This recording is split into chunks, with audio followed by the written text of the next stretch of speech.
जी पास paper का question 2 हमारा चल रहा है।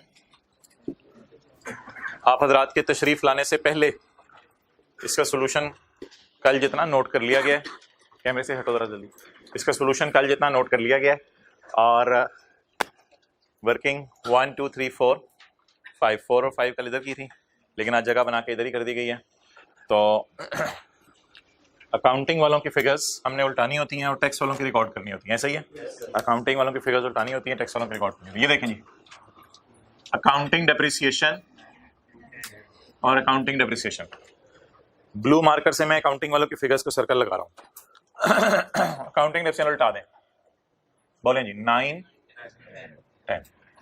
अकाउंटिंग डेप्रिसिएशन उल्टा दी और टैक्स वालों की डेप्रिसिएशन रेड मार्कर मैंने पकड़ा हुआ है, टैक्स वालों की डेप्रिसिएशन क्या कर दी, रिकॉर्ड कर दी।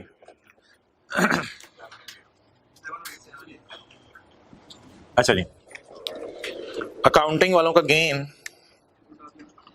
उल्टा दिया और टैक्स वालों का गेन रिकॉर्ड करना।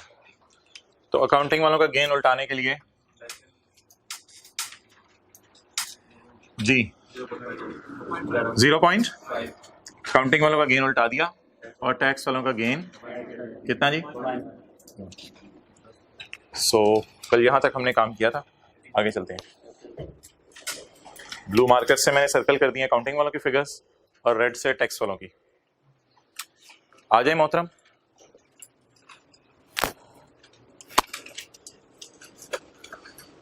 पेज 317 है बुक का। Point number 4, AL earned capital gain income of 6 million. Capital gain income होती है शेयर्स वगैरह बेचना। तो AL earned income capital gain of 6 million on sale of shares of a listed company. This income is माफ from tax. ये income tax से माफ है। तो मोहतरम क्या टैक्स वाले इस पे अभी टैक्स मांगेंगे, अगले साल टैक्स मांगेंगे या कभी टैक्स नहीं मांगेंगे? अगर टैक्स वाले इस पे कभी टैक्स नहीं मांगेंगे तो मुझे बता दें इनकम जो है गेन कैपिटल गेन हमारे 6 मिलियन का गेन हमारे 11 के प्रॉफिट्स में ऐड साइन के साथ पड़ा होगा, क्योंकि क्या है ये गेन है ना। तो बोले प्रॉफिट तक पहुंचते हुए गेन्स वगैरह क्या हो चुके होते हैं, ऐड हो चुके होते हैं। कोई नहीं, खैर होता है कभी कभी, सो छोड़ें आप इसे। मोहतरम आपने क्या फरमाया जी, बोले आप बताना चाहते हैं रोजाना कि मैं आ गया हूं, फिर जिस दिन मैंने बताया मैं आ गया हूं तो उस दिन आपने कहना कि नहीं रहे। अच्छा, तो प्रॉफिट्स तक पहुंचते हुए गेन्स वगैरह हमने क्या सीखा हुआ है, क्या हो चुके होते हैं, ऐड हो चुके हैं। तो प्रॉफिट्स तक पहुंचते हुए एक्सपेंसेस वगैरह लेस हो चुके होते हैं। तो हमारे इस साल के प्रॉफिट में गेन पड़ा हुआ है तो इसको माइनस करते हैं यहां से, क्योंकि इस इनकम पे हमने टैक्स जमा नहीं करवाना यार। ओके, अच्छा आप लोग पढ़ाई के अलावा चीजों में टाइम तो नहीं जाया करते? गुड, कैपिटल गेन छोड़ दिया, टाइम जाया करना बड़ी जल्दी बात। ये तो नहीं सोच रहे अगले 2-3 घंटे बच गए। अच्छा, कैपिटल छोटे छोटे जिनको समझ नहीं है उनको ना समझाया करें। कैपिटल गेन एग्जाम्प्ट बोलें।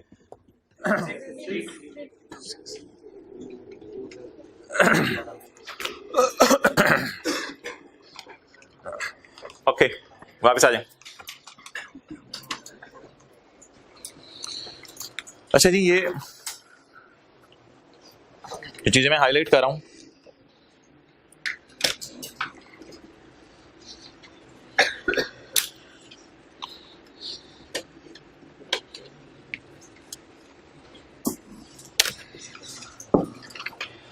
Bad expense during the year was कितना है, 5।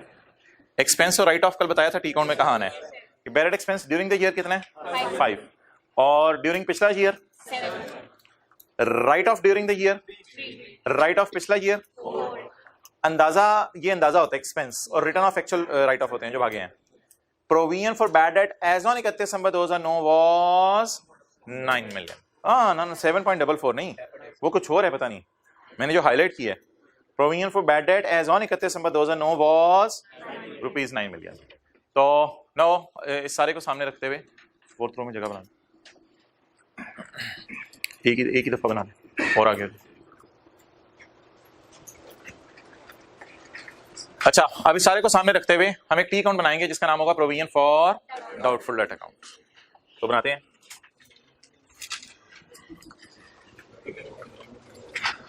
थोड़ी देर के लिए मैं परेशान हो गया, बाद में मुझे पता चला कि भाईजान ने अपने कंधों के ऊपर कोट डाला हुआ है। मैंने समझा कि पता नहीं क्या हो गया।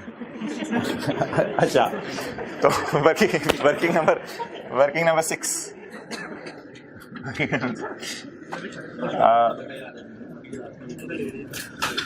Provision for doubtful date account.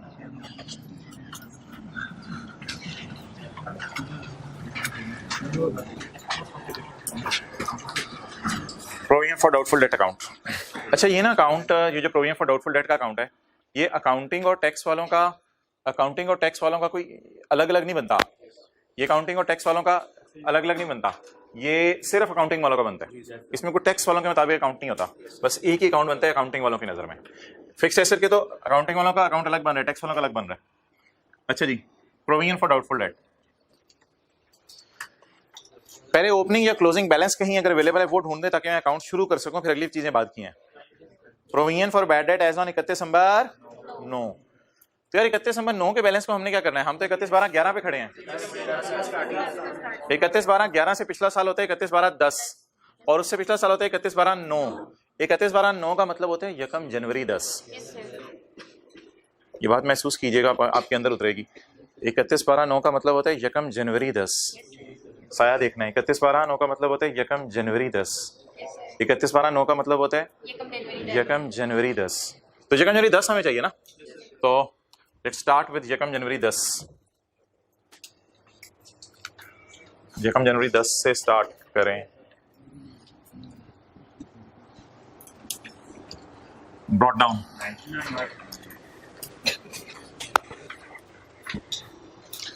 Provision for bad debt as on 31/12/9 is rupees. Clear? Okay. अब मोहतरम किसी को याद हो बैड डेट एक्सपेंस की फिगर कहां आती है और बैड डेट रिटर्न ऑफ की फिगर कहां आती है? तो याद होगा बैड डेट एक्सपेंस P&L वाली फिगर इधर आती है और राइट ऑफ इधर आता है। असल में राइट ऑफ इधर पता क्यों आता है? राइट ऑफ इस अकाउंट की इधर आते हैं तो डेटर अकाउंट की फिर क्रेडिट साइड पे आता है। राइट ऑफ इस अकाउंट की डेबिट साइड पे आते हैं तो डेटर अकाउंट की क्रेडिट साइड पे आता है। तो इसलिए ये साइड राइट ऑफ के लिए, अगर आपने कल की क्लास ली आपको याद होगा जी। बैड एक्सपेंस, मैं 2010 में हूं अभी। बैड एक्सपेंस बोले 2010 का 7 और 2010 का रिटर्न ऑफ भी बता दें 4।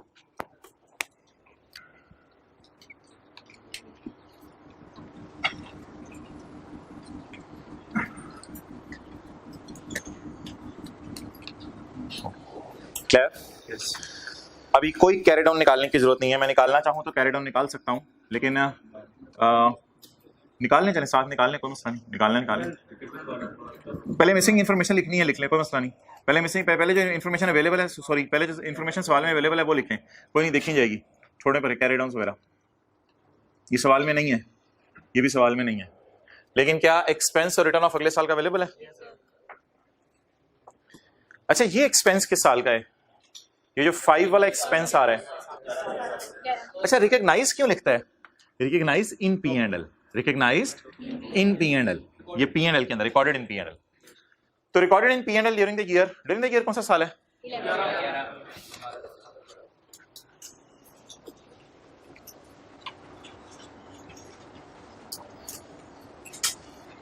जी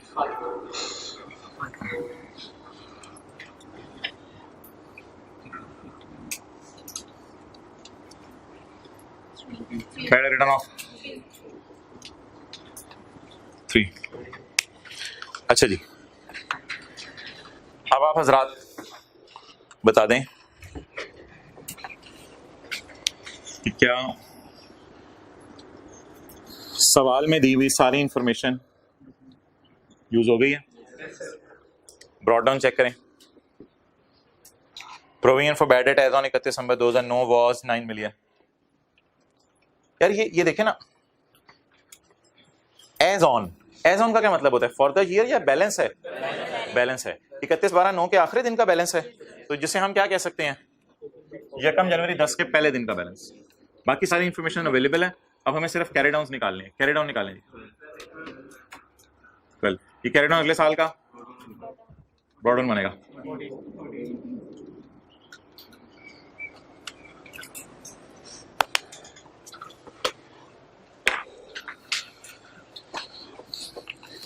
इसको साइड पे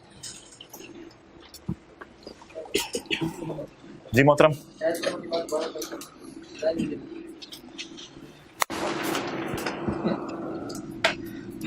फिगर सही है।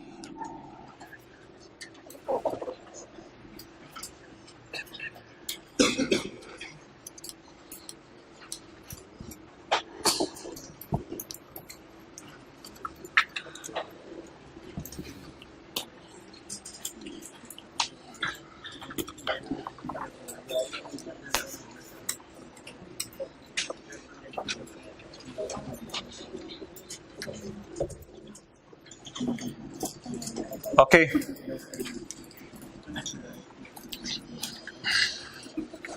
अब जी ये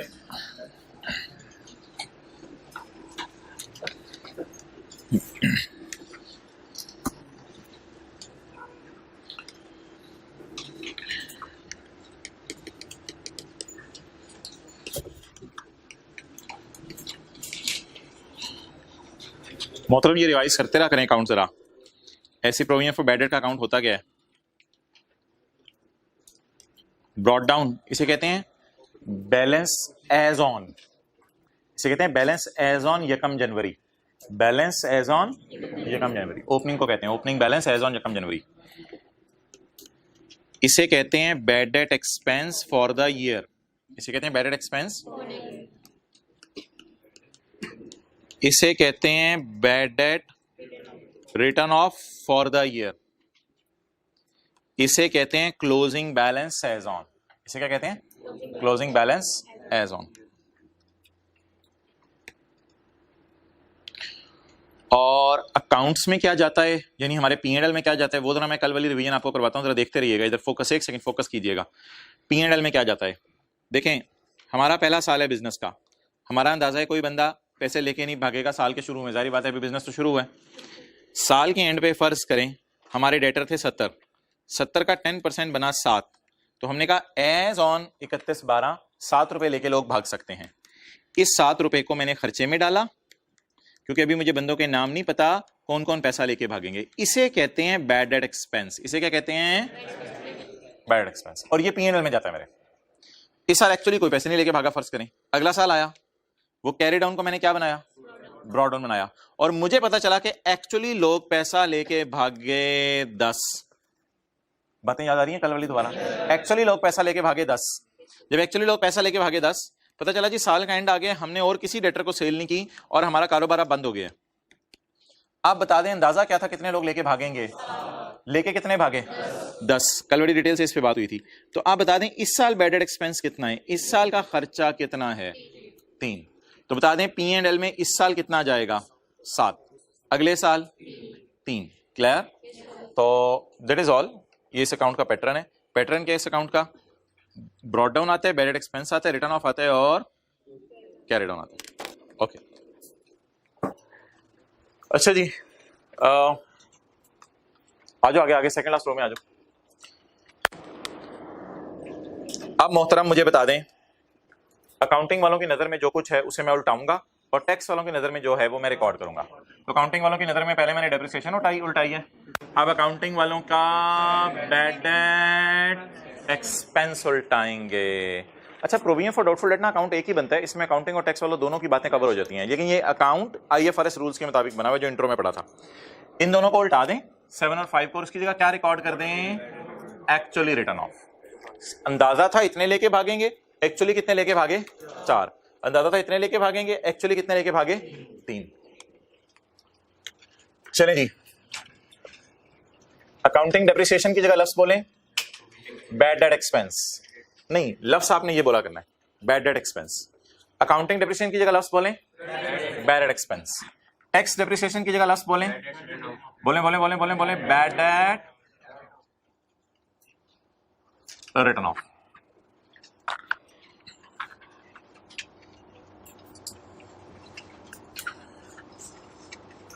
जी कितने? बेड एक्सपेंस बताएं। 7 और अंदाजा उल्टा दिया और खर्चा 4 और 3 रिकॉर्ड कर दिया। जी हाँ वो आगे फिगर्स यूज होनी है। अच्छा जी नहीं उधर ही रखो भी।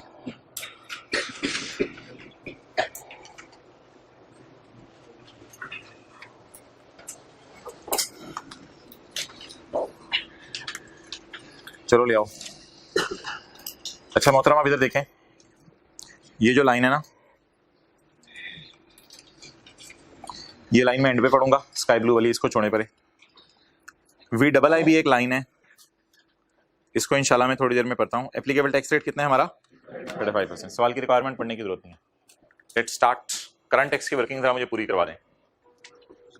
करंट, अच्छा आपको कल मैंने एक लफ्ज़ बोला था टेम्परेरी डिफरेंसेस और परमानेंट डिफरेंसेस, तो आज मैंने ना जानबूझ के ऐसे ही, आज मैंने जानबूझ के परमानेंट डिफरेंस को रेड मार्कर से लिख दिया और ऐसा कोई खास काम नहीं किया, ऐसे परमानेंट डिफरेंस को रेड मार्कर से लिख दिया, बाकी और कोई ऐसी परेशानी वाली बात नहीं। तो टेम्परेरी डिफरेंसेस कौन से थे? अकाउंटिंग डेफिशिएंट माइनस ना करो, हमारी जगह टैक्स डेफिशिएंट माइनस कर लो। आरजी से फर्क है, अकाउंटिंग वाले कुछ और डेफिशिएट करें, टैक्स वाले कहते हैं नहीं हमारे इस तरह डेफिशिएट कर लो। अंदाजा माइनस ना करो, एक्चुअल माइनस कर लो। तो ये एक आरजी से फर्क है जो विद द टाइम रिमूव हो जाएगा। लेकिन इनकम की अगर मैं बात करूं तो टैक्स वाले क्या कह रहे हैं, ये इनकम आपकी इनकम और कभी भी नहीं है, और कभी भी नहीं है, और कभी भी नहीं है। क्लियर? बैड डेट में तो क्या होगा, आज नहीं मानेंगे तो कल मान लेंगे। कल कब मानेंगे? जब वो एक्चुअली पैसे लेके भागेगा, जब वो एक्चुअली पैसे लेके भागेगा। थोड़ा सा डेप्रिशिएट हमने भी कर लिया, टैक्स वाले कहेंगे थोड़ा सा डेप्रिशिएट चलो ऐसा ऐसा हम भी कर लेंगे आने वाले सालों में, परेशान ना हो। ओके तो एग्जेम्प्ट इनकम की खासियत बताएं क्या होती है? ईएक्स से मुराद एग्जेम्प्ट इनकम। एग्जेम्प्ट इनकम की खासियत क्या होती है? हम कहते हैं हमारा इनकम है, टैक्स वाले कहते हैं तुम्हारी इनकम कभी भी, ये वैसे ही मैंने रेड मार्कर से लिख दिया, ऐसा जिसकी कोई भी सिग्निफिकेंस नहीं है। जी बताएं। 50 8.5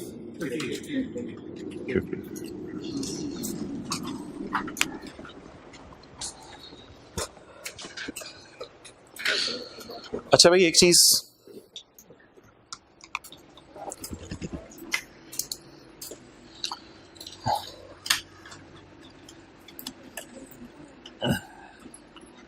ये समझिएगा जरा,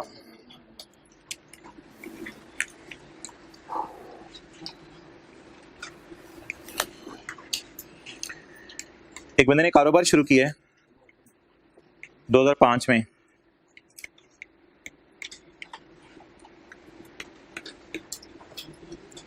2006 आ गया, 2005 में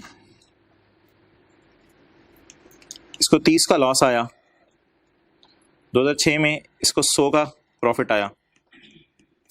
हाँ मैं नेगेटिव में भी लिख सकता था लेकिन मैंने समझने के लिए लिखा। आपका क्या ख्याल है कि जब ये 2006 में प्रॉफिट पे टैक्स देने जा रहा होगा तो हुकूमत से क्या रिक्वेस्ट करेगा? 2005 में ये टैक्स तो नहीं देगा, 2005 में टैक्स तो नहीं देगा। टैक्स से हुकूमत को देने जाएगा तो कहेगा मेरा टैक्स कितना बनता है? 0 बनता है, क्योंकि मुझे क्या आया है? लॉस आया है। तो 2005 में अगर एक बंदे को लॉस आ जाए, पहला साल है इसके बिजनेस का, और 2006 में प्रॉफिट आ जाए, तो 2006 में जब प्रॉफिट देने जा रहा होगा तो हुकूमत को क्या रिक्वेस्ट करेगा कि मुझे 2005 का लॉस माइनस करने दो ताकि जो मेरे बच्चे कुछ प्रॉफिट्स हैं उन पे आप मेरे से टैक्स ले लो। और ऐसे शक्ल बना के ना करने दो यार, करने दो यार, ऐसे नहीं। अगर बन जाती है तो फिर हुकूमत 100 में से 30 माइनस करने देगी और 30 माइनस करके 70 का आपका आएगा प्रॉफिट, फिर आप सिर्फ किस पे टैक्स देंगे? 70 पे। और इसकी बिल्कुल इजाजत है, जिन्होंने कैफ 6 पढ़ा हुआ है जो आप कैफ 2 कहलाता है, तो उसमें इस बात की इजाजत है कि लॉसेस बिजनेस के माइनस पुराने साल के कर सकते हैं आप, कोई मसला नहीं। सिमिलरली आज के सवाल में देखें, आखिरी लाइन जो है वो क्या आ रही है, कंपनी का ब्रॉड फॉरवर्ड लॉस है। असेस का लफ्ज जो कैफ 2 पढ़े हैं ना अभी, वो इंशाल्लाह आने वाले दिनों में पढ़ लेंगे। असेस मतलब होता है टैक्स वालों ने असेसमेंट कर ली है इसकी, यानी टैक्स वालों ने इसे सही मान लिया है, एफबीआर को इस पे कोई एतराज नहीं। और जिन्होंने टैक्स पढ़ लिया है उन्होंने चैप्टर पढ़ा होगा रिटर्न असेसमेंट अपील्स का। असेसमेंट का मतलब होता है टैक्स वालों ने असेस कर लिया, मान लिया इसको, टैक्स वालों को इस लॉस पे कोई एतराज नहीं। तो असेस के लफ्ज को छोड़ें, कोई ऐसा इंपॉर्टेंट लफ्ज नहीं है। Companies brought forward losses up to 2009 are 19.25। Company के लॉसेस 2009 तक 19.25 हैं। कंपनी के लॉसेस अप टू 2009 19.25 हैं। देखें इधर, ये 2010 का लॉस नहीं है 19.25, ये 11 का लॉस नहीं है, ये 2009, इधर 11 बना हुआ है, इधर 10 बना हुआ है, काश जगह होती इधर 9 बना होता, तो 9 तक कोई लॉसेस वगैरह आते रहे, वो कितने हैं 19.25। अब उन लॉसेस का कोई ना कोई बेनिफिट हम ले लेते हैं। लॉसेस का बेनिफिट लेने का मतलब क्या पता है क्या है? यानी कि वो जो लॉसेस थे ना पुराने, अब हम कोशिश करते हैं इस साल के प्रॉफिट में से माइनस कर लें ताकि हमें कम टैक्स पे, तो ये बेनिफिट है हुकूमत हमें देती है। आप बता दें अगर 2009 का लॉस आ रहा है, आपकी अकल क्या कहती है? 2009 का जो मुझे लॉस आ रहा है 19.25, वो 2009 से पिछले सालों का भी हो सकता है।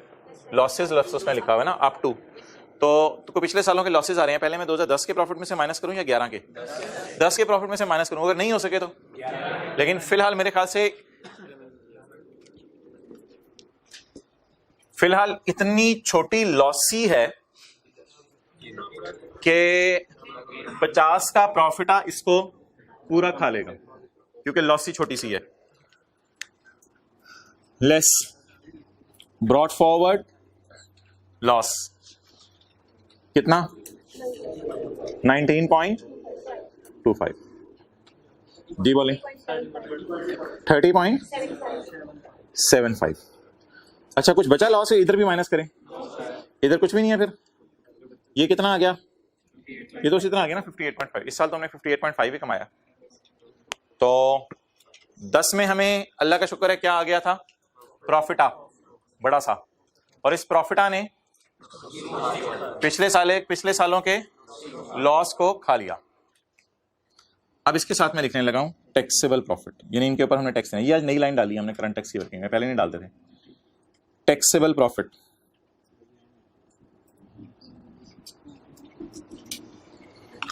चलें जी, टैक्स रेट सवाल में ज़्यारत करवाएं यार, इसकी तो ज़्यारत करवाएं। Tax rate, applicable tax rate है 35%।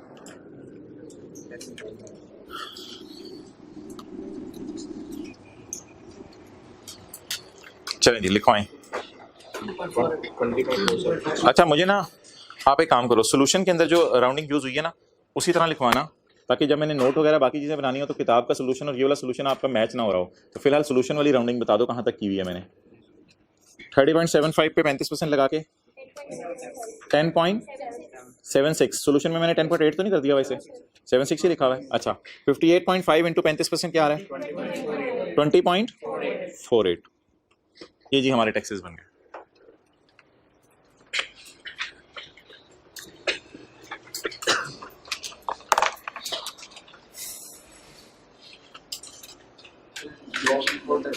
हाँ जी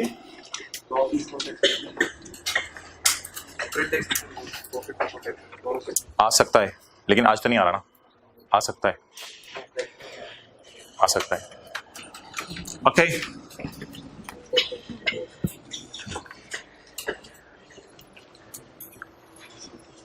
कुछ याद आ रहा है बात कहां से शुरू हुई थी पहले दिन?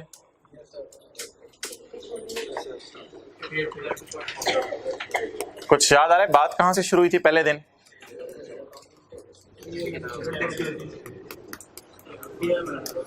ये भाई थोड़ा सा पहुंचे हैं बात, ये भाई भी पहुंचे हैं, वेल डन।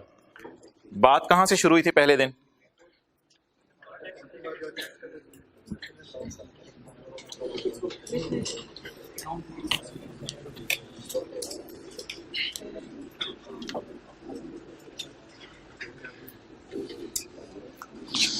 ये सवाल में एक चीज मांगी नहीं हुई, मैं बनाने लगा हूं। सवाल में एक चीज मांगी नहीं हुई, मैं बनाने लगा हूं। SOCI एप्रिकॉट लिमिटेड है, SO इस सवाल में मांगी नहीं हुई। फॉर ईयर एंडेड 31/12/11 और इसमें 2011 और 2010।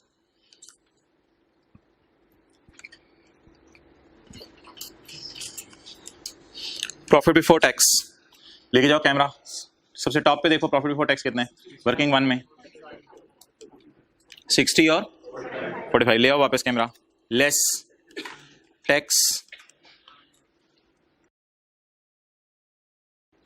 किसी को याद आ रहा है? अब याद आ रहा है पहले दिन current tax expense, current tax expense उधर लेके जाओ, उधर लेके जाओ। 2010 का बताओ 10.76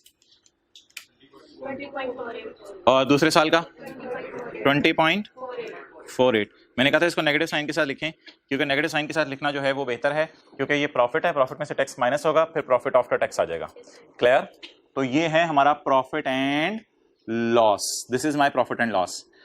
अब आपको याद आ रहा है यहाँ पे खड़े होके क्या बात हुई थी? यहाँ पे खड़े होके बात हुई थी कि अजीब सा नहीं लग रहा? शोहर और बेगम वाली बात याद आ रही है कि उसने कहा था ये देखो प्रॉफिट्स तो इतने हैं, अच्छा हमारा टैक्स रेट क्या है? 35%। जरा 45 पे 35% लगाएं। 45 पे उस दिन तो वो तो फिगरें भी बड़ी सीधी सीधी निकाल रहे थे आप लोग उस दिन, तो 45 पे 35% लगाएं, क्या आ रहा है? 15.75। और इधर क्या आ रहा है? अजीब सी कोई चीज बन रही है। ठीक है, अब आगे चलें।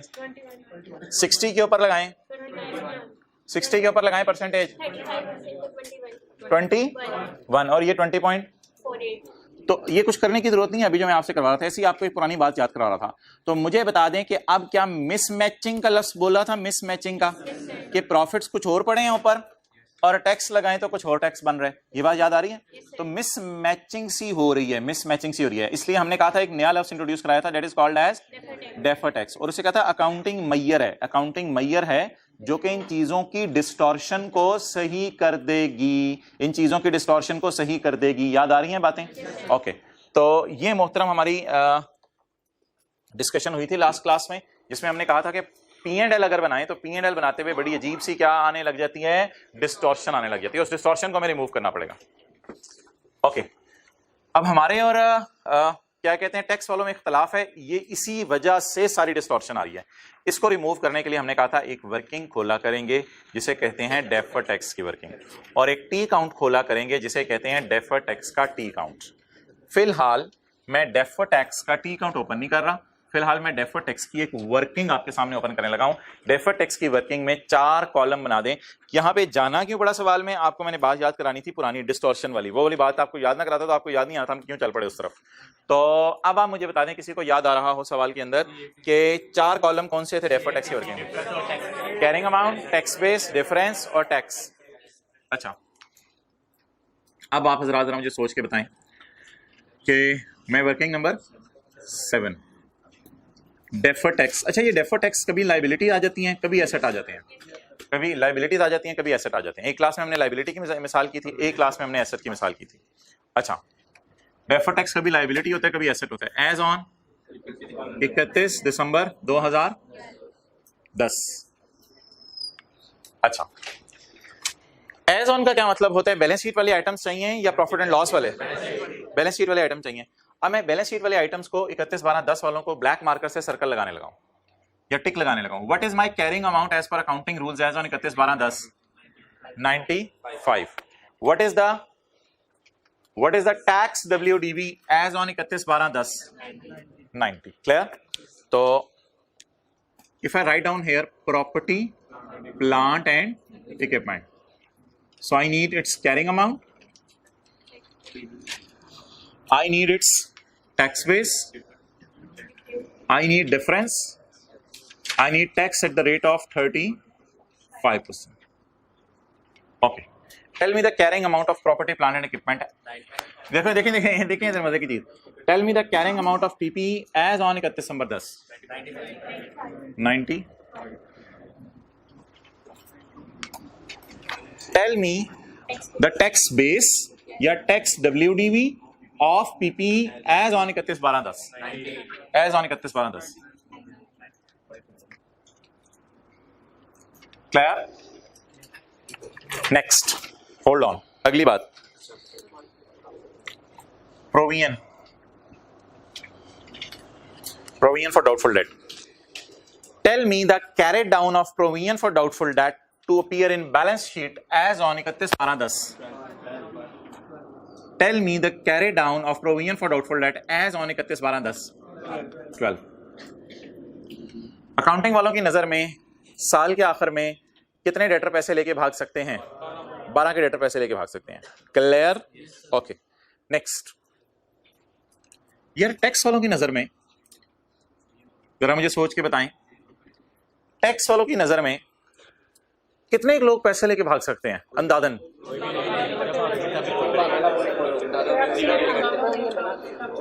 देखिए, दो तरीके हैं समझने के, जरा गौर से समझने आपने।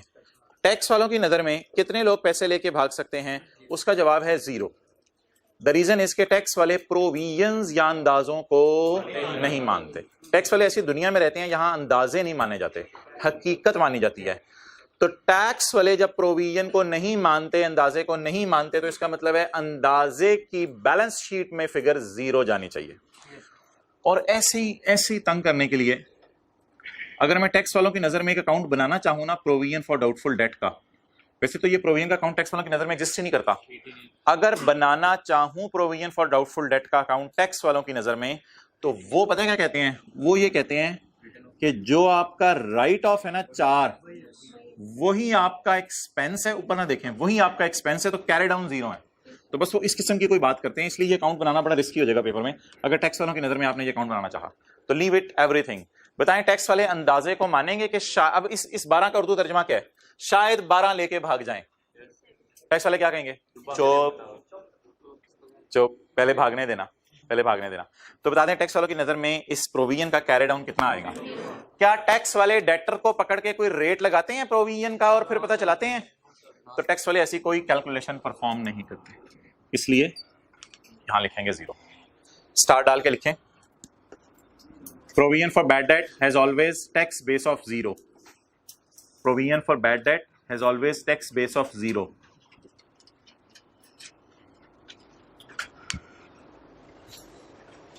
यहां तक नोट कर लें, 0 के ऊपर लिखें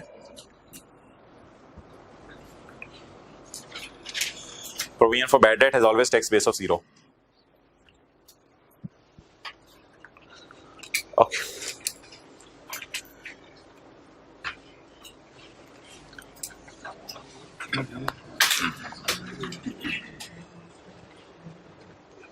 एक छोटी सी बात माजरत, उर्दू में एक और लिख लें इसी 0 को स्टार डाल के। टैक्स देखें, टैक्स वालों की बैलेंस शीट में अंदाजे रिकॉर्ड नहीं होते। 0 की एक और लॉजिक लिख लें, टैक्स वालों की बैलेंस शीट में अंदाजे रिकॉर्ड नहीं होते। टीवी से क्या मुराद है? नहीं, टीवी से क्या मुराद है? Tax base. तो टैक्स वालों की बैलेंस शीट में अंदाजे रिकॉर्ड नहीं होते।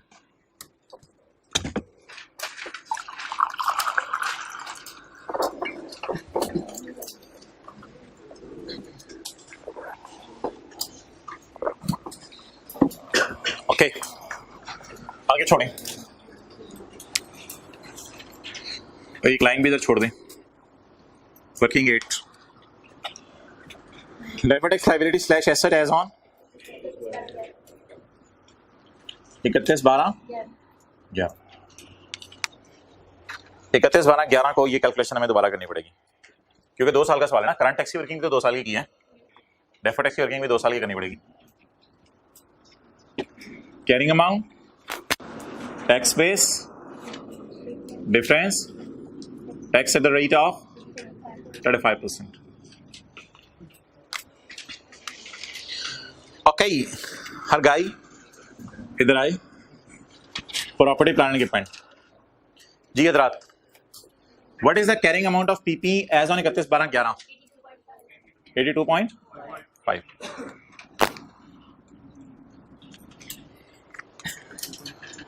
What is the tax WDB as on 31/12/11?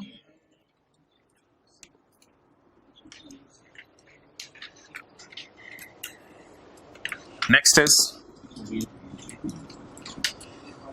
provision. What is the carrying amount of provision for bad debt as per accounting rules as on 31/12/11? As on ना, as on का मतलब ही carry down होता है। कितना? What is the tax balance sheet value of provision for doubtful debt? It will always be 0. Okay.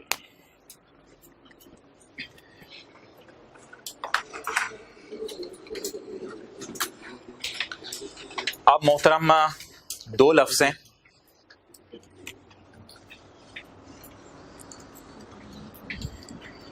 एक लफ्ज है taxable temporary difference और इसके बेटे का नाम है रेट लगने के बाद डेफर्ड टैक्स लायबिलिटी, और एक लफ्ज है डिडक्टेबल टेम्परेरी डिफरेंस और इसके बेटे का नाम है रेट लगने के बाद डेफर्ड टैक्स एसेट। ये दोनों लफ्ज मैं वसूख से कह सकता हूं कि ये जो चार लफ्ज मैंने आपके सामने लिखे हैं, ये चार लफ्ज और इनका मतलब 100% भूला होगा, इसलिए हम इन हालांकि इस लफ्ज को एक्सप्लेन किया गया था पहली एग्जांपल जो हमने की थी डेप्रिसिएशन वाली, और इस लफ्ज को एक्सप्लेन किया गया था जब ग्रेचुटी वाली एग्जांपल करवाई थी क्लास में तब, लेकिन कोई मसला नहीं, खैर है, छोड़े परे। इन चारों लफ्जों को जरा आज हम दोबारा देखते हैं क्योंकि ये मेन चीजें हमारे स्टैंडर्ड की, तो इन चारों लफ्जों को आपने आज दोबारा देखना है। Okay, let's start from here, यहां से स्टार्ट करते हैं। डिफरेंस का नाम क्या होगा ये मैंने डिसाइड करना है, और एंड पे फिर लायबिलिटी बननी है या एसेट बनना है वो मैंने डिसाइड करना है। एक चीज से आपको लायबिलिटी या एसेट याद आ जाएगी, एक छोटी सी बात करने से फौरन आपको लायबिलिटी और एसेट तो कम से कम याद आ जाएगा कि 100 सवाल मिले 94 करके सोया, लायबल फील करूंगा। यहां से शायद आपको थोड़ी थोड़ी बातें याद आ रही हों। और 100 सवाल मिले 106 करके सो गया तो फिर तो मैं एंटाइटल्ड फील करूंगा, फिर मैं एसेट फील करके सोऊंगा। क्लियर? तो इट डिपेंड्स कि डेटा क्या है। ओके, अच्छा जी, अब आप मुझे बता दें जी, ये 95 और 90 के साथ फ्यूचर में क्या होना है ये सोचें। ये तरीका हुआ करेगा सोचने का कि 95 और 90 के साथ फ्यूचर में क्या होना है। अब आपने मेरे साथ थोड़ा सा कंसंट्रेट करना है, तकरीबन 40-45 सेकंड लगेंगे, बात जो है समझ आ जानी है। अकाउंटिंग वाले फ्यूचर में इस बीवी को डेप्रिशिएट करेंगे और अकाउंटिंग वाले अपनी बीवी डेप्रिशिएट करेंगे, और यार बस मैं यही मिसाल यूज करूंगा, मेरी मर्जी। अकाउंटिंग वाले अपनी बीवी डेप्रिशिएट करेंगे और टैक्स वाले अपनी बुक वैल्यू डेप्रिशिएट करेंगे। क्लियर? ऐसा ही है। अब आप मुझे बता दें अगले सालों में अभी तो हम 2010 में खड़े हैं ना, 11, 12, 13, 14, 15, 16, 17, 18, 19, कभी ना कभी तो ये एसेट फुली डेप्रिशिएट होगा। अकाउंटिंग वाले अगले सारे सालों में कितना डेप्रिशिएट करेंगे? 95। और टैक्स वाले अगले सारे सालों में कितना डेप्रिशिएट करेंगे? 90। तो जब अकाउंटिंग वाले अगले सालों में 95 डेप्रिशिएट करेंगे और टैक्स वाले अगले सालों में 90 डेप्रिशिएट करेंगे, तो अगले सालों में अकाउंटिंग डेप्रिसिएशन की फिगर ज्यादा होगी, 95 होगी। विजुलाइज करें अगले साल, अगले सालों में अकाउंटिंग डेप्रिसिएशन ज्यादा होगी और टैक्स डेप्रिसिएशन 5 रुपए से। तो जब अगले सालों में अकाउंटिंग डेप्रिसिएशन करंट टैक्स की वर्किंग में ज्यादा होगी, तो अकाउंटिंग डेप्रिसिएशन ज्यादा होने की वजह से करंट टैक्स की वर्किंग में जब भी कभी अकाउंटिंग डेप्रिसिएशन बढ़ जाए, टैक्स डेप्रिसिएशन अगले सालों में कुछ ऐसा सिनेरियो होगा, इधर 95 पड़ा होगा, मिसाल दे रहा हूं, और इधर पड़ा होगा 90, तो अगले सालों में अकाउंटिंग वाले डेप्रिशिएट ज्यादा कर रहे होंगे, टैक्स वाले कम डेप्रिशिएट कर रहे होंगे। इस वजह से अगले सालों के प्रॉफिट्स 5 रुपए से बढ़ जाएंगे। बस ये लॉजिक है, अगले सालों के प्रॉफिट्स 5 रुपए से। तो इसका मतलब है ये जो डिफरेंस आया है इस पे हमें टैक्स देना पड़ेगा। क्यों? जब प्रॉफिट 5 से बढ़ेंगे तो 5 रुपए is taxable in future. This 5 is बोलें taxable in future. This 5 is taxable in future. Why taxable? इधर लिखूं 95, इधर लिखूं 90, इधर आएगा 5 तो टैक्सेबल है, 5 तो पॉजिटिव आया, 5 तो टैक्सेबल है, तो it is called as taxable in future. Clear? इसलिए इस 5 का नाम बताएं। टैक्सेबल टेम्परेरी डिफरेंस, ये जी टैक्सेबल टेम्परेरी डिफरेंस। और एक और बात बता दें, इधर देखें, मैं खड़ा किस दिन हूं फिलहाल? 31/12/10 को। फ्यूचर में टैक्सेबल फिगर्स आ रही हैं तो मेरी तो जान निकल जाएगी, फिर मैं तो उसके लिए अपने आप को क्या फील करूं? लायबल फील करूं। फ्यूचर में अगर टैक्सेबल फिगर्स आ रही हैं नजर, क्या मुझे नजर आ रहा है फ्यूचर में 5 रुपए यहां ज्यादा पड़े होंगे, तो क्या फ्यूचर में ज्यादा टैक्स देना पड़ेगा मुझे? तो फ्यूचर में टैक्स देने के लिए अपने आप को क्या फील करूं? तो लायबिलिटी को बुक करना है, हमने लायबिलिटी को बुक करना है, तो डेफर्ड टैक्स। और वैसे भी यार एक चीज जब डिसाइड होगी तो इसके बेटे का नाम हमेशा यही होगा। फ्यूचर में ज्यादा टैक्स देने, तो टैक्स देने के लिए अपने आप को हमेशा क्या लोग फील करते हैं? लायबल फील करते हैं। इसलिए इसका नाम बोलें डेफर्ड टैक्स लायबिलिटी। 5 इंटू 35%, 1.75।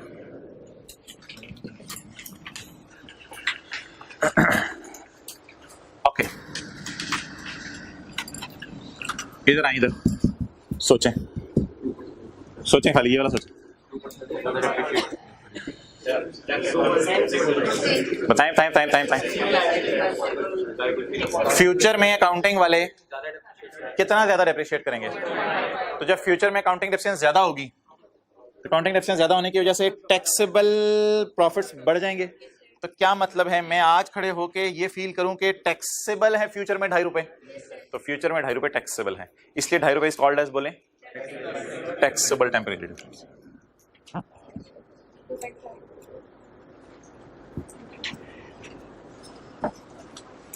और टैक्सेबल फ्यूचर में मैं अगर अपने आप को फील कर रहा हूं तो टैक्सेबल का मतलब है टैक्स देना पड़ेगा।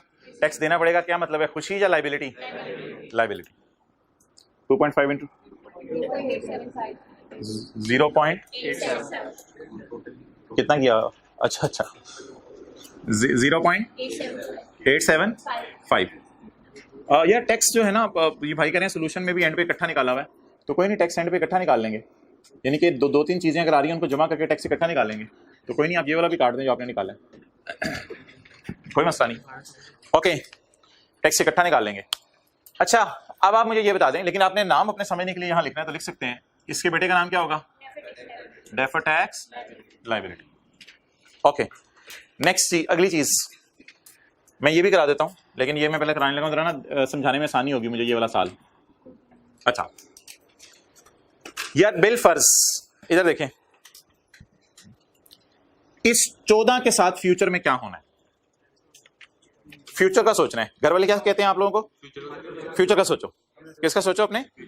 तो हमने भी यहां आके डेफर्ड टैक्स की वर्किंग में घर वाले बन जाना है, तो हमने क्या करना है? फ्यूचर का सोचना है। इस 14 के बारे में बोलें, किसका सोचना है? यार मैं एक for the sake of discussion future में आपके सामने शो कर दूं, फ्यूचर आपके सामने शो कर दूं। ब्रॉड डाउन कितना आ गया जी? बिल फर्ज अगले साल मैंने कारोबार बंद किया और वही 14 लोग पैसे लेके भागे। बिल फर्ज अगले साल मैंने कारोबार बंद कर दिया और वही 14 लोग पैसे लेके भागे। जो अंदाजा लगाया था वो बिल्कुल अंदाजा एग्जैक्ट सही निकला। अब आप मुझे बता दें, क्या जब मैं यहां खड़ा हूं, ये 14 रुपए मेरे पास अभी हैं, वो देखने दे, मैंने अंदाजा लगाया हुआ ये 14 रुपए, क्या मैं ये नहीं कह सकता this 14 is deductible in future? ये 14 टैक्स वाले मुझे अगले सालों में माइनस करने देंगे जब एक्चुअली पैसा लेके लोग भागेंगे। सोचें सोचें सोचें सोचें सोचें, क्या इस 14 के बारे में मैं कह सकता हूं? वैसे तो फ्यूचर में आपके सामने शो नहीं कर सकता, लेकिन for the sake of discussion अगर मैं फ्यूचर ओपन करूं आपके सामने, तो ये कैरिड ऑन अगले साल का क्या बनेगा?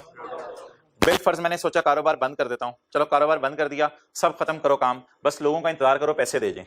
वही 14 लोग पैसे लेके भाग गए। क्या ये 14 कभी ना कभी, जैसे ये 7-12 रुपए इधर आया था, इधर आके थोड़ा सा इसमें भी रिटर्न ऑफ में गया था, तो ये क्या ये 14 कभी ना कभी राइट ऑफ होगा? कब राइट ऑफ होगा? जब लोग, मुझे बता दें, क्या मैं 31/12/11 को खड़े होके सोच सकता हूं कि ये 14 कभी ना कभी लोग लेके भागेंगे? जब भागेंगे तो राइट ऑफ एक्चुअल होगा, और जब राइट ऑफ एक्चुअल होगा तो फिर करंट टैक्स की वर्किंग में सोचें फ्यूचर में इस 14 के साथ क्या सलूक होगा? डिडक्ट होगा या ऐड होगा? सोचें सोचें सोचें। बस एक बात मुझे बता दें जिसके बाद मैं अपनी बात खत्म करने लगा हूं, ये 14 अगले सालों में राइट ऑफ होगा जब लोग पैसा लेके भागेंगे। ये सोच लें, सोच लिया? जब ये राइट ऑफ होगा तो राइट ऑफ करंट टैक्स की वर्किंग में क्या करते हैं?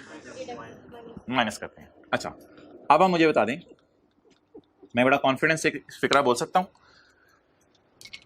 कि दिस 14 इज एज पर accounting rules, however it will be deducted when they will actually run. It will be deducted when debtors will actually run. क्या मैं कह सकता हूं it is deductible in future in current tax working in the form of bad debt written off? क्या ये मैं कह सकता हूं this 14 is deductible in future in the form of bad debt written off in future when debtors will actually run away with the money? Therefore this 14 is not deducted it is deductible in future.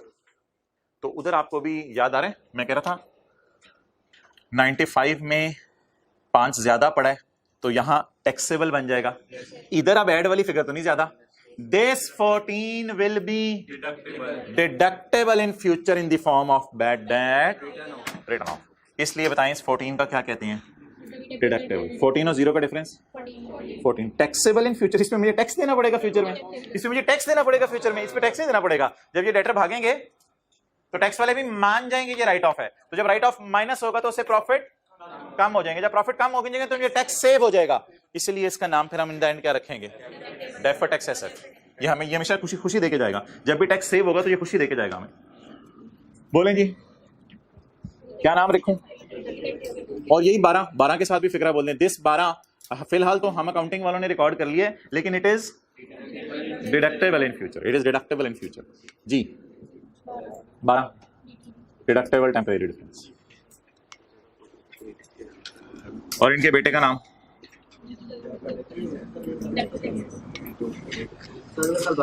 हाँ वो फिर और बात है, वो income में आके वो ऑटोमेटिकली सब मैनेज हो जाते हैं। ओके चलें जी, आखिरी बात आज की जब आपने गौर से सुननी है।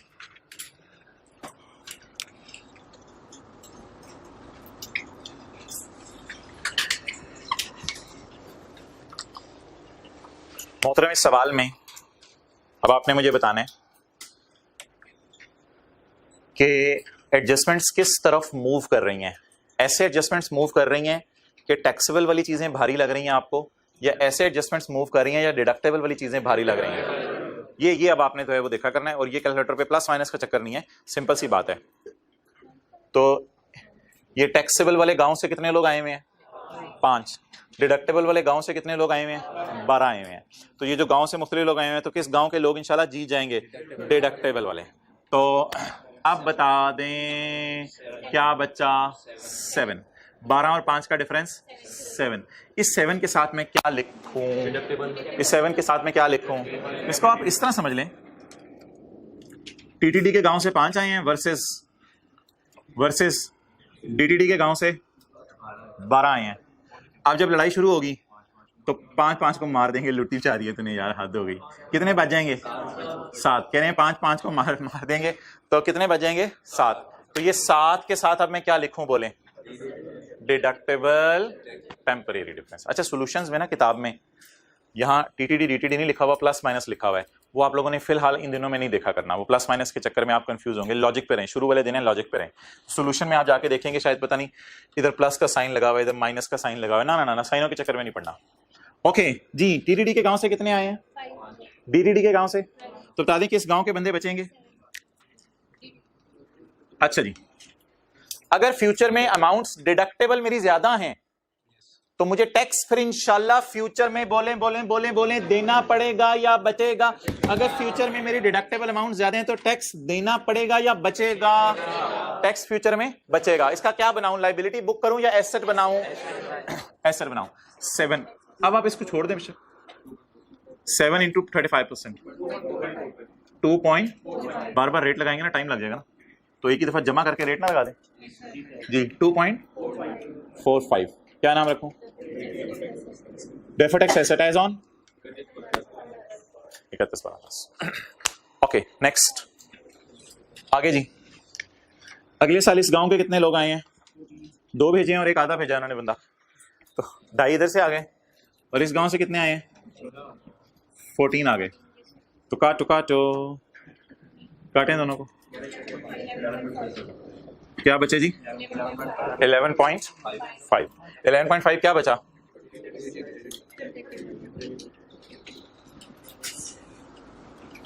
जी इस पे 35% लगाएं। 4.03 राउंड कर दिया। Deferred tax asset.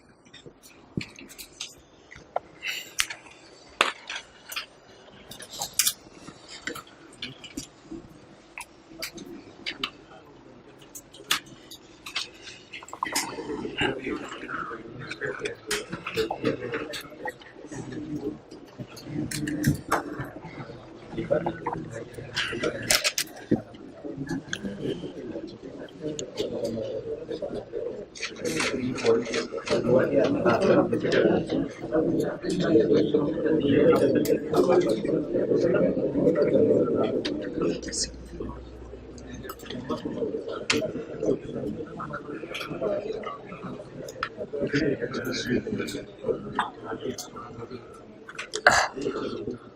मिनट, अच्छा ले आओ इधर। अच्छा ये ना बड़ी आसान सी बात है, एक बात आपने गौर से सुननी है, फिर आपको ये बात बड़ी मजे की लगेगी। साल का एंड आता है ना, साल का एंड, तो बैलेंस शीट बनती है इंट्रो की क्लास वाली। तो किसी वजह से हम लायबल फील कर रहे होते हैं, किसी वजह से हम एंटाइटल्ड फील कर रहे होते हैं। क्या मतलब? इंट्रो की क्लास में ना बैलेंस शीट में लोन नजर आ रहा था, तो आप लायबल इसलिए फील कर रहे थे कि लोन लिया हुआ है, और इंट्रो की क्लास में बैलेंस शीट में डेटर नजर आ रहे थे, आप एंटाइटल्ड इसलिए फील कर रहे थे कि आपने चीजें बेची हुई हैं। तो मैं क्या बात कर रहा हूं, दोबारा सुनिए, आपने फोकस नहीं कर रहे थे आप लोग। इंट्रो की क्लास में जो बैलेंस शीट जब आपके सामने बनती थी, तैयार होती थी, तो बैलेंस शीट तैयार होकर जब गर्मा गर्म आपके सामने आती थी, ताजा ताजा खस्ता, तो उसमें कहीं कहीं आप एंटाइटल्ड फील कर रहे होते थे उस बैलेंस शीट में। अब समझ आ रही है बातें? कहीं कहीं लायबल फील कर रहे होते थे। आपको नजर आता था लोन, आप कहते थे मैं लायबल फील कर रहा हूं। कोई पूछता था क्यों? यार उधार लिया हुआ है। चलते चलते चलते चलते आपको नजर आते थे डेटर, करंट एसेट्स में। आप कहते थे यार मैं इतने रुपए का अपने आपको एंटाइटल्ड फील कर रहा हूं। यार ये क्या मतलब एंटाइटल्ड फील कर रहे हो अपने आपको? यार मैंने चीजें उधार पे बेची हुई हैं। तो देखें, साल के एंड पे कुछ चीजें ऐसी होती हैं जिनके लिए अपने आप को हम लायबल फील कर रहे होते हैं, और कुछ चीजें ऐसी होती हैं साल के एंड पे जिनके लिए अपने आप को एंटाइटल्ड फील कर रहे होते हैं, और फिर बैलेंस शीट में रेलेवेंट जगहों पे उनकी पार्किंग भी होती है। तो इस टॉपिक में अगर थोड़ा नाम मुश्किल हो गया, deferred tax liability, deferred tax asset, तो परेशानी वाली क्या बात है यार? साल के एंड पे कुछ चीजों के लिए अपने आप को लायबल फील कर रहे होंगे, और साल के एंड पे कुछ चीजों के लिए अपने आप को एंटाइटल्ड फील कर रहे होंगे। जिनके लिए लायबल फील कर रहे होंगे उनका नाम क्या रख दिया? Deferred tax liability. और जिनके लिए अपने आप को एंटाइटल्ड फील कर रहे होंगे उनका नाम क्या रख दिया? जैसे उधर लोन के लिए लायबल फील करते थे, डेटर के लिए एंटाइटल्ड फील करते थे। सिमिलरली ट्रांजैक्शंस की नेचर समझ लेते हैं अब ऐसे ही। एक 2 मिनट रिवीजन भाई सब। अरे ओ इधर 1 मिनट देखिए, कुछ चीजों के लिए लायबल फील करे होंगे, कुछ के लिए एंटाइटल्ड। कैसे? 95 अकाउंटिंग वाले डेप्रिशिएट करेंगे, 90 जब 5 की डेफिशिएंसी ज्यादा आएगी तो टैक्सेबल प्रॉफिट बढ़ेंगे तो टैक्स देना पड़ेगा, तो इसके लिए अपने आप को लायबल फील कर रहे हैं। इसके लिए अपने आप को लायबल फील कर रहे हैं, साल के एंड पे अपने आप को लायबल फील कर रहे हैं, जैसे लोन के लिए लायबल फील कर रहे होते थे। अच्छा, एक और ट्रांजैक्शन हम कर बैठे, क्या क्रेडिट सेल कर बैठी, पता चला डेटर भागते भी हैं। इस ट्रांजैक्शन का भी इंपैक्ट सोच लेते हैं। इस ट्रांजैक्शन का क्या इंपैक्ट होगा? इस ट्रांजैक्शन का इंपैक्ट होगा, अकाउंटिंग वाले अंदाजे को खर्चे में डाल देते हैं। अकाउंटिंग वाले अंदाजे को खर्चे में, टैक्स वाले कहते हैं बाद में खर्चे में डालना। टैक्स वाले कहते हैं बाद में खर्चे में डालना। जब बाद में खर्चे में जाएगा तो प्रॉफिट, जब बाद में खर्चे में ये 12 जाएगा तो प्रॉफिट कम होगा, यानी ये 12 बाद में डिडक्टेबल है। कब? तो जब ये 12 डिडक्टेबल है फ्यूचर में, तो डिडक्ट होने की वजह से फ्यूचर के प्रॉफिट्स मेरे कम कर देगा। जब फ्यूचर के प्रॉफिट्स कम हो जाएंगे तो टैक्स मुझे फ्यूचर में इंशाल्लाह सेव हो जाएगा। तो एक ट्रांजैक्शन मैंने ऐसे की हुई थी जिसकी वजह से मैं लायबल फील कर रहा था, और एक ट्रांजैक्शन मैंने ईयर एंड पे ऐसी की हुई है जिसकी वजह से मैं, हाँ वो और बात है कि मैं एंटाइटल्ड ज्यादा फील कर रहा हूं साल के एंड पे, वो और बात है। मैं ओवरऑल मैंने नेट देखा तो मैं क्या ज्यादा फील कर रहा था? Entitled. So it is how आप डेफर्ड टैक्स की कैलकुलेशन किया करेंगे, और बड़ा सिंपल अप्रोच है, और अगले आने वाली सारी क्लासों में हमने रोजाना यही काम किया करना है व्हाइट बोर्ड पे, क्योंकि इस टॉपिक में जनरल एंट्रीज तो है नहीं, लीज में तो जनरल एंट्रीज खत्म ही नहीं होती थी, तो इस टॉपिक में भी जनरल एंट्रीज तो है ही नहीं, यही वर्किंग रोजाना किया करनी है। अब मेरा आखिरी सवाल आपसे, डेफर्ड टैक्स का जब मैं टी अकाउंट बनाऊंगा तो उस अकाउंट में 31 12 11 का कैरी डाउन क्या होगा? 4.03, और 31 12 10 का कैरी डाउन 2. और ये दोनों कौन से बैलेंसेस होंगे? हाँ, एसेट्स लायबिलिटीज दोनों इकट्ठे अकाउंट चलते हैं, जैसे बैंक और बैंक ओवरड्राफ्ट का अकाउंट इकट्ठा चलता था, तो वैसे एसेट लायबिलिटी का इकट्ठा अकाउंट चलेगा, कोई हर्ज नहीं। अब एक चीज मुझे चाहिए, ये मुझे बैलेंस मिल गया 31 12 11 का, ये मुझे बैलेंस मिल गया 31 12 10 का, मुझे 31 12 9 का बैलेंस चाहिए, मुझे 31 12 9 का बैलेंस चाहिए ताकि मैं टी अकाउंट पूरा कर सकूं। ठीक है, तो 31 12 9 का बैलेंस जरा मैं देखता हूं, ये स्काई ब्लू में देखें, ये भी एसेट है, ये भी एसेट है। Deferred tax asset and provision for bad debt, deferred tax asset as on 31 12 10 नहीं, वो मैंने निकाला है, 31 12 11 नहीं, वो मैंने निकाला हुआ है, 31 12 वॉज ₹44 एंड 9 मिलियन रिस्पेक्टिवली, लेकिन इसमें हमारे काम का फिलहाल सिर्फ कौन सा है? चलिए डेफर्ड टैक्स अकाउंट बनाए, वो जो एक दिन खोला था क्लास में।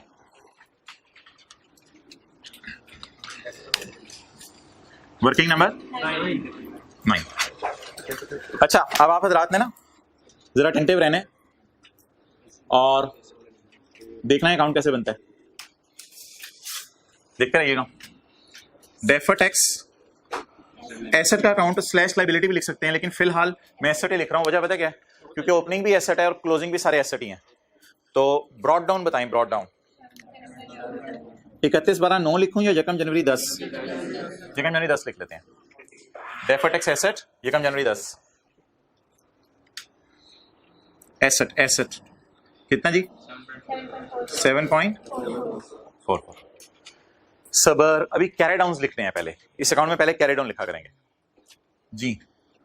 31/12 ये साइड बिल्कुल सही मैंने चूज किया है। क्यों? ये ए का लफ्ज पढ़ा है मैंने, ये वाला ए का लफ्ज। डेफर्ड, ये DTL नहीं लिखा, यहां क्या लिखा है? ए डेफर्ड टैक्स एसेट कितना जी? 2.4।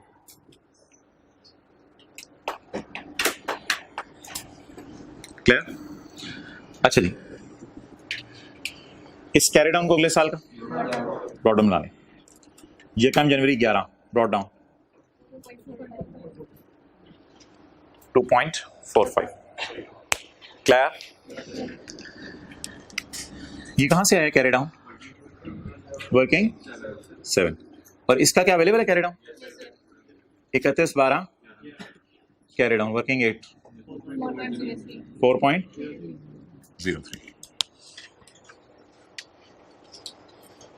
ओके, अब मोहतरम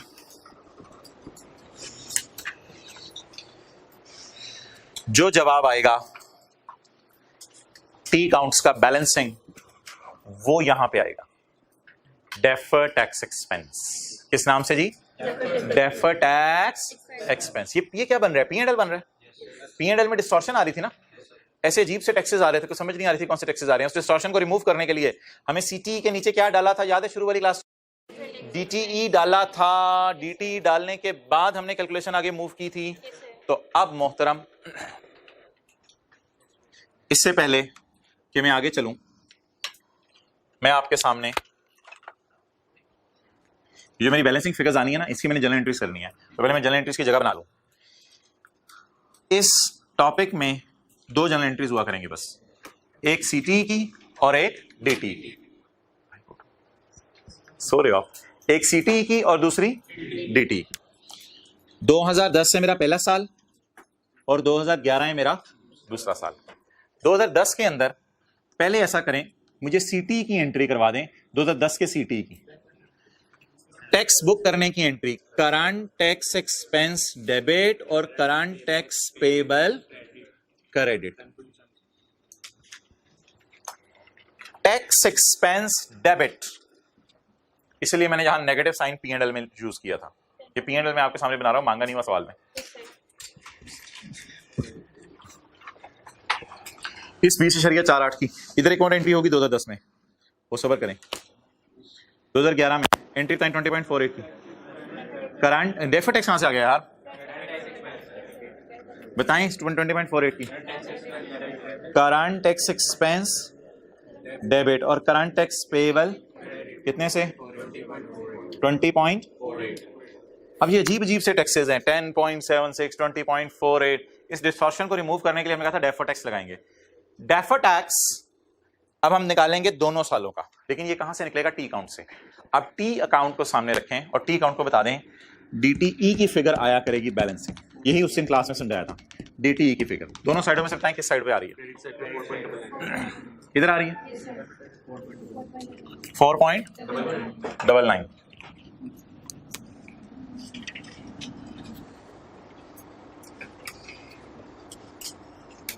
अच्छा, दूसरी साइड पे निकालें।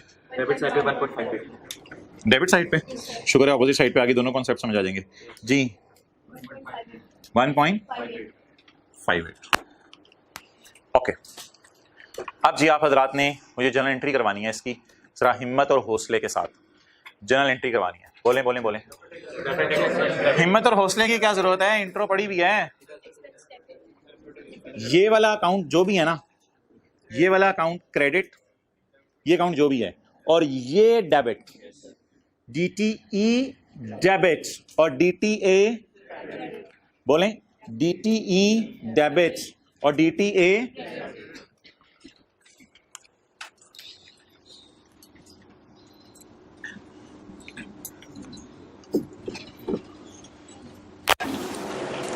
चलें जी, एक्सपेंस बढ़ाना है कितने से?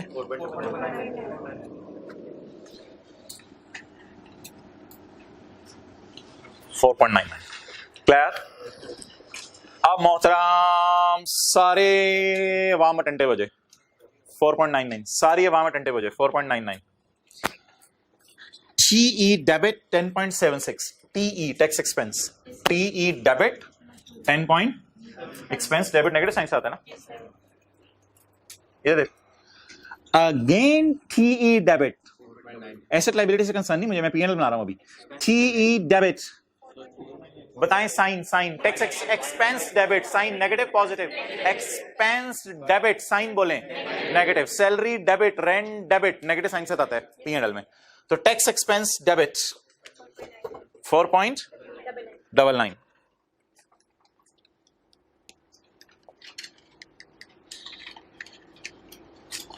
क्लियर? 4.99 कराइंद्रा टोटल, हाँ जी 15.75 it is my current and deferred का टोटल। अच्छा यार मुझे एक चीज बताएं, कुछ लोगों ने देख ली होगी वैसे मेरे ख्याल से। इधर देखें, इधर देखें, हमने कहा था टैक्स रेट हमारा कितने परसेंट है? 35%। तो जब प्रॉफिट मेरा 45 है तो टैक्स भी 35% पे ही बुक होना चाहिए, टैक्स भी 35 पे बुक होना चाहिए। जरा 45 पे 35% डरते डरते लगाएं। अभी तो आपने दोनों को टोटल करके देखना, पहले दोनों को टोटल करके देखा, लेकिन अब डरते डरते लगा के देखें, यही जवाब आ रहा है। इसका मतलब है इस सारी लंबी एक्सरसाइज के बाद जो हम चाह रहे थे कि अकाउंटिंग रिजल्ट्स हमारे डिस्टॉर्ट हुए हुए नजर आ रहे हैं वो सही हो गए। कैसे सही हो गए? प्रॉफिट कितना? 45। इमरान खान ने रेट कितना बताया हुआ है? 35%। तो कितना टैक्स बुक होना चाहिए? हमने कितना टैक्स बुक किया था? कितना और बुक करना पड़ा?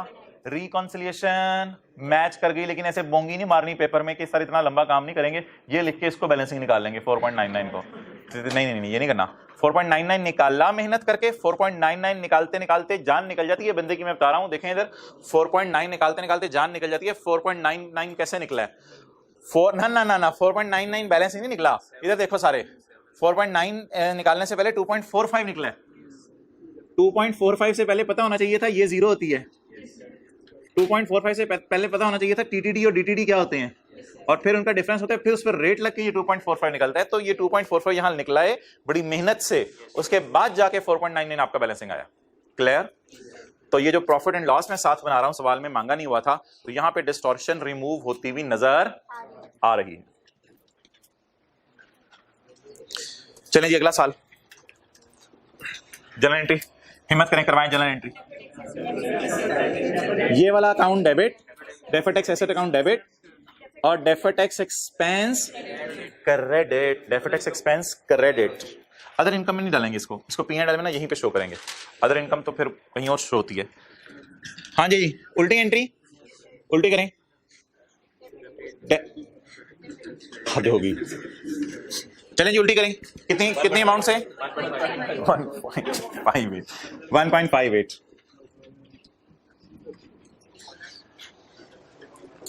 क्लियर? Yes sir. 1.58। अच्छा, ये अगले साल ना आप लोग मैच ना कराने की कोशिश कीजिएगा, क्योंकि अगले साल एक मसला है, उस पर मैंने इंशाल्लाह 5-7 मिनट भी लगाने हैं। अगले साल एक मसला है, वो मैच नहीं करेगा अगला साल। अगला साल मैच, मेरे से आगे ना चलें जी। 1 पॉइंट, यार एक लफ्ज बोलें, TE क्रेडिट। जरा ऊपर देखें सारे, टैक्स एक्सपेंस होते हैं ना, ये tax expense, tax expense debit, तो नेगेटिव साइन के साथ शो करना है आपने 10.76।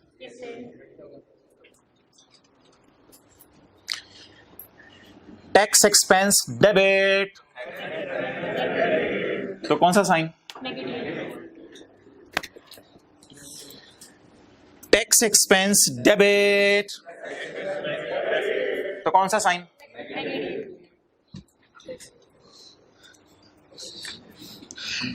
टैक्स एक्सपेंस क्रेडिट, देखिए खर्चा कम हो रहा है, खर्चा कम हो रहा है, खर्चा बढ़ रहा है, खर्चा बढ़ रहा है, खर्चा बढ़ रहा है, खर्चा कम हो रहा है, एक्सपेंस क्रेडिट, खर्चा कम हो रहा है। साइन जरा इधर सोचिए आप कौन सा यूज करना है, पॉजिटिव साइन। चलो एंट्री पोस्ट करें। यार ये वर्किंग बता दें कौन सी थी, वर्किंग नंबर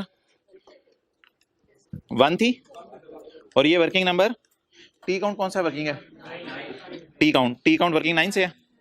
क्या आ गया जी 1 पॉइंट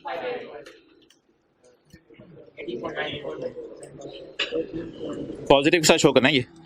अच्छा नेगेटिव 20.4 है, पॉजिटिव 1.5 है कैलकुलेटर पे, नेगेटिव 18.90। अच्छा आप लोगों ने ना 60 के ऊपर 35% लगा के नहीं चेक करना, मैं नहीं वो चेक नहीं करना, 60 के ऊपर 35% लगा के चेक नहीं करना किसी वजह से। तो मोहतरम प्रॉफिट आफ्टर टैक्स आ गया ये बिजनेस का। अच्छा यार ये देखना, ये लाइन खाली होती है ऐसे ही है ना, ये लाइन खाली होती है, ये तो सब टोटल है ना, यहाँ कुछ नहीं आएगा, यानी इंग्लिश नहीं आएगी यहाँ, ये कह रहा हूँ यहाँ कोई इंग्लिश नहीं आएगी। यहाँ असल में ये टैक्स है, टैक्स के तोड़ के 2 हिस्से की हैं, सीटी डीटी। इक्वल नहीं आया, मैंने कहा क्या कहा इक्वल नहीं आएगा, जवाब मैंने क्या कहा है, मैंने थोड़ी देर में बताता हूँ। अच्छा अभी आप लोग ये निकालें, ये प्रॉफिट आफ्टर टैक्स को छोड़ें, इसका क्या करना है निकाल लेंगे फिर कभी, अभी छोड़ें फिलहाल, लीव इट। ओके अब सवाल की रिक्वायरमेंट पढ़नी है, सवाल की रिक्वायरमेंट छोड़ दें, चलें सवाल की रिक्वायरमेंट छोड़ें। नोट बनाना है, नोट का फॉर्मेट किसी को याद हो, नोट का फॉर्मेट किसी को याद हो? देखें मोहतरम ये तो क्या है, नोट है, ये देखें यहां से लेके यहां तक ये क्या है, P&L SOCI है, और इसके ऊपर क्या पड़ी होगी, पीबीटी के ऊपर sale, cost of sale, gross profit सब कुछ पड़ा होगा। ये तो प्रॉफिट एंड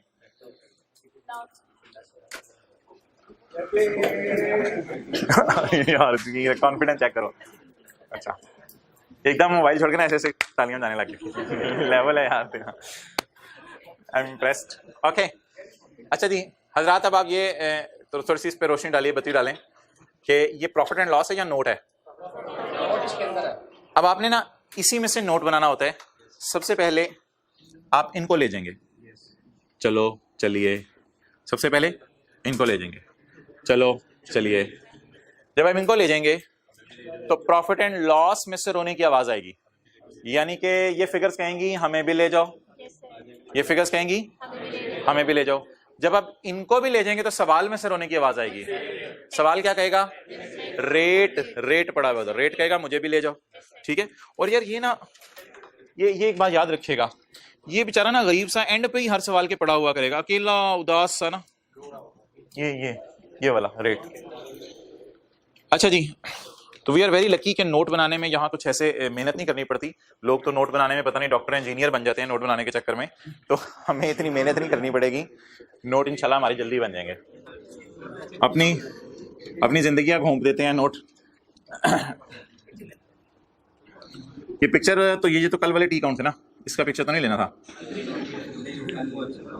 कल ये एब्सेंट नहीं था, हो ही नहीं सकता ये और एब्सेंट हो जी। प्रॉपर एग्जाम लेवल का नोट बनने लगा।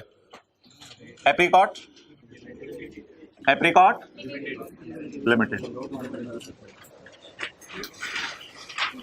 वो वाला शहजादा ढूंढ के दें जिसने पहला सफा खाली छोड़ा हुआ है और ये अब छठे सफे पे नोट कर रहा है, ये वाला ढूंढ के दें, जल्दी ढूंढ के दें यार खुदा। Apricot limited,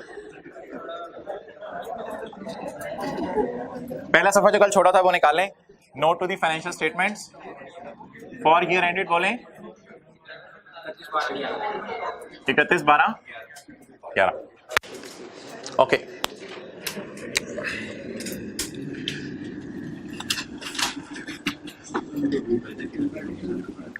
taxation may be note number 7.1 tax expense नहीं, इंग्लिश वगैरह कोई नहीं है इसमें। Tax expense 2011 2010।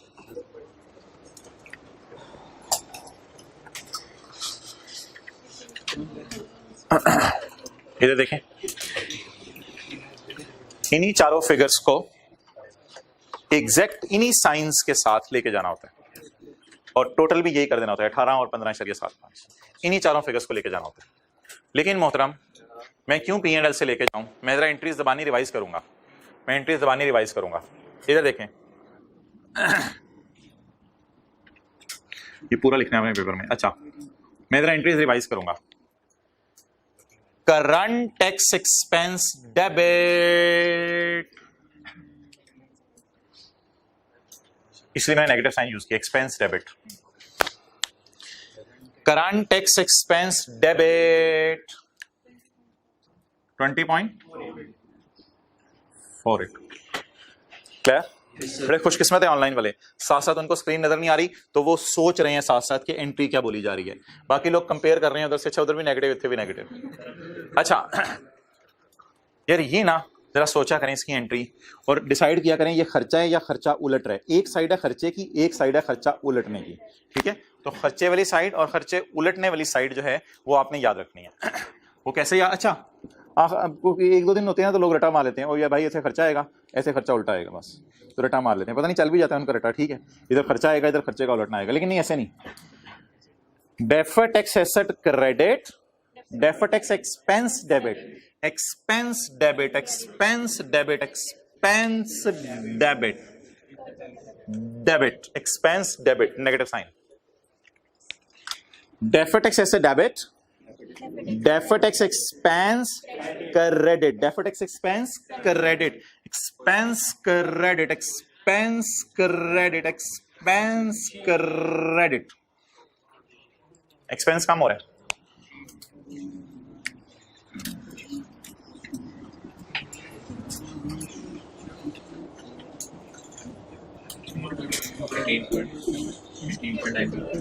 कितना? 90 15.75। ओके अच्छा जी, अब कहां से रोने की आवाज़ें आ रही हैं? टैक्स, जल्दी जल्दी आपको रोने की आवाज़ें आ गई टैक्स रेट से। मुझे P&L से रोने की आवाज़ें आ रही हैं। 60 को लेके जाना है और 45 को। 7.2 reconciliation. What is profit before tax?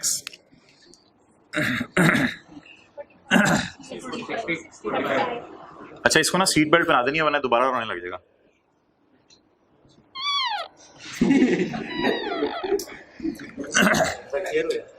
आप कहां से वीपने की आवाजें आ रही हैं?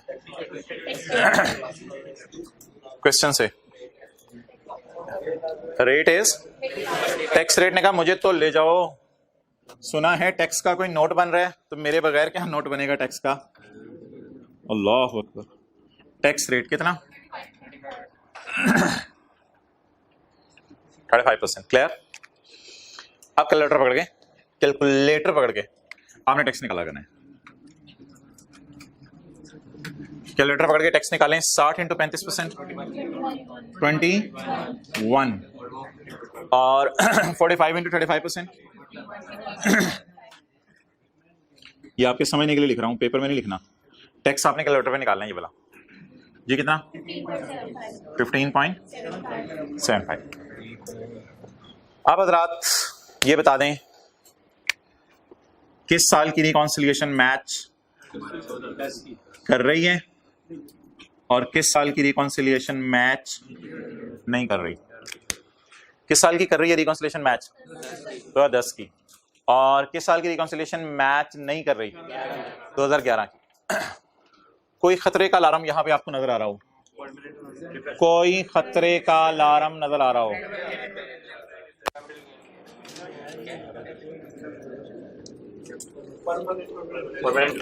तो मोहतरम, जिस तरह इंट्रो की क्लास में अनप्रेजेंटेड और अनक्रेडिटेड चेक्स रिकॉन्सिलिएशन आउट हुई भी कोई कर देते थे, हमारे से नहीं होती थी, वैसे हो जाती थी जो किताब के सोल्यूशन होते थे उनमें। अच्छा तो जैसे इंट्रो की क्लास में अनप्रेजेंटेड और अनक्रेडिटेड चेक्स रिकॉन्सिलिएशन को इन कर देते थे, इस टॉपिक में परमानेंट डिफरेंसेस इस रिकॉन्सिलिएशन को इन कर दिया करेंगे। असल में ना परमानेंट डिफरेंसेस को हम इधर लेके नहीं जाते। इधर सिर्फ कौन से डिफरेंसेस होते हैं? Taxable temporary difference, deductible temporary difference. इधर सिर्फ हम टेम्परेरी डिफरेंसेस को लेके जाते हैं। इस वजह से परमानेंट डिफरेंस ना वहां जाते हैं, तो ये आपकी रिकॉन्सिलिएशन को आउट करा देते हैं। अब आपने क्या करना है, आप जब रिकॉन्सिलिएशन आउट हुआ करेगी, आपने ढूंढा करना है परमानेंट डिफरेंस। वो परमानेंट डिफरेंस दो होते हैं सिर्फ, मैंने आपको बताया था, एग्जेम्प्ट इनकम है और डिडक्शन नॉट अलाउड है। परमानेंट डिफरेंस को पकड़ना है, लेकिन यहां से लेके यहां नहीं लेके जाना, क्योंकि इस पे रेट नहीं लगा हुआ। क्योंकि रेट तो आपको पता है एंड पे जाके लगते हैं, इस पे रेट नहीं लगा हुआ और इस 21 पे रेट लगा हुआ है, तो ये मिसमैचिंग है। इसको जरा 6 को जरूर आप लेके जाएं।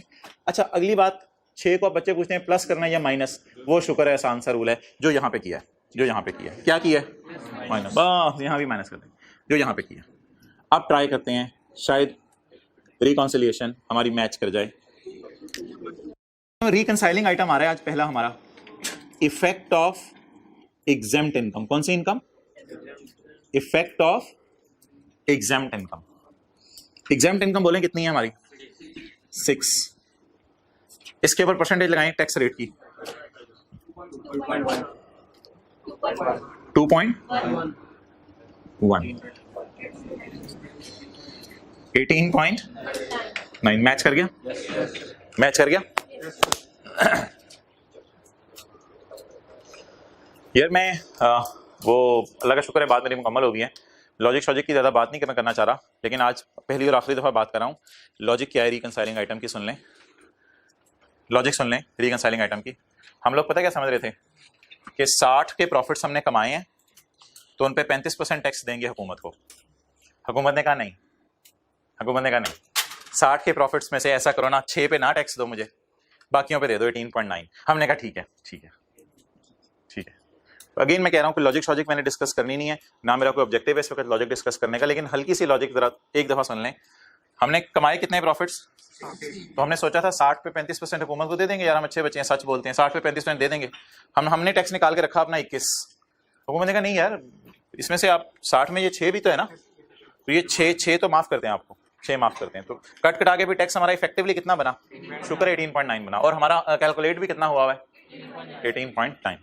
तो लॉजिक के ऊपर जाने की जरूरत नहीं है, लॉजिक भूल जो मैंने भी बताई जी।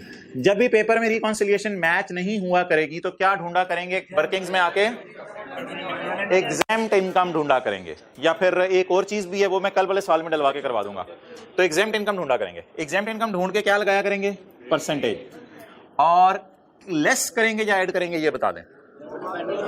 जो सलूक यहां पे किया वही सलूक आपने यहां पे करना है, आपकी रिकॉन्सिलिएशन मैच कर जाएगी। सवाल की रिक्वायरमेंट पढ़ के मैं क्लास खत्म कर रहा हूं, 2 मिनट है मुझे पता है, सवाल की रिक्वायरमेंट पढ़ने दें। हाँ यार ये दोस्तों इधर देखें, इधर देखें भाई, ये वाला मसला अपनी जगह है। ये P&L के फेस पे पता नहीं चल रहा क्या मसला है। P&L के फेस पे आपने 45 पे लगाया था, 35% ये आ गया था ना, और इस 60 पे क्या लगाया था? कुछ और आ रहा था, ठीक है। लेकिन इसके हल के लिए हमने यूजर को बना के तो दे दिया नोट। अब जिसको पता चल रहा है कि मैच नहीं करी रिकॉन्सिलिएशन, वो नोट जाके देख ले, नोट में हमने वजह बता दी है क्या मसला हुआ है। तो P&L तो फेस के ऊपर होता है, नोट तो कहीं फाइनेंशियल स्टेटमेंट्स में नीचे जाके कहीं फाइनेंशियल स्टेटमेंट्स में दिया होगा। ओके, अब मैं आपसे बात करने लगा था सवाल की रिक्वायरमेंट क्या है। बड़ी मुश्किल सवाल की रिक्वायरमेंट बना दी, बात आसान सी थी। Prepare a note on taxation for inclusion in L financial statement for the year ended 31 December 2011 including comparative figures. यानी 11 का साल भी बनाने, 10 का भी बनाने। Giving appropriate disclosure relating to current and deferred. Giving appropriate disclosures relating to current and deferred. ये पहली बात उसने लिखी थी, ये हमने कर दी।